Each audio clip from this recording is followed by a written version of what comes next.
پسند ہے جی کہ ہم سے پہلے تھا عجب تیرے جہاں کا منظر،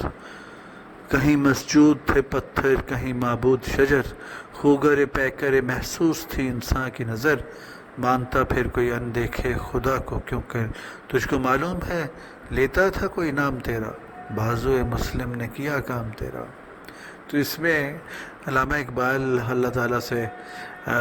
کہتے ہیں کہ جب تک ہم نہیں آئے تھے، یعنی مسلمان موجود نہیں تھے، آپ کے نام لیوا موجود نہیں تھے، تو آپ کے دنیا کا منظر ہی عجیب تھا۔ یہاں کہیں پہ پتھروں کو سجدے کیے جا رہے تھے، کہیں پہ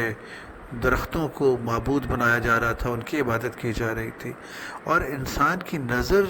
عادی ہو چکی تھی کہ وہ پیکر محسوس کی تلاش کرے، ایسا جسم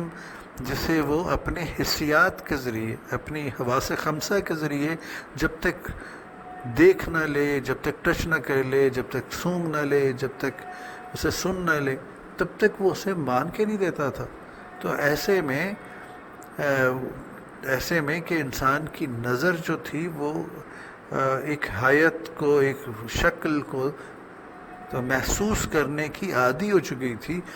تو مانتا پھر کوئی اندیکھے خدا کو کیوں کر۔ تو ایسے میں کوئی بھی شخص ایک ایسے خدا کو کیوں مانتا جسے نہ کسی نے دیکھا ہو، نہ کسی نے کبھی سنا ہو، نہ کبھی کسی نے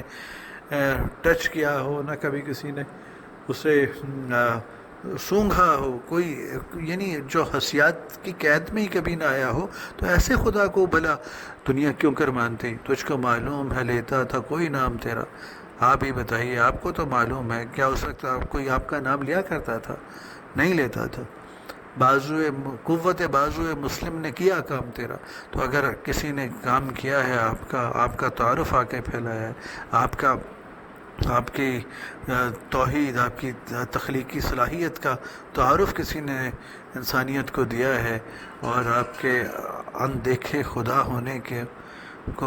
پیغام کو لوگوں تک پہنچایا ہے، تو وہ مسلمانوں کی قوت بازو نے وہ کام کیا ہے۔ تو ایک طرح سے اس پیراگراف میں اس بند میں علامہ اقبال اللہ تعالیٰ کو مسلمانوں کی کارکردگی جتاتے ہوئے محسوس ہوتے ہیں۔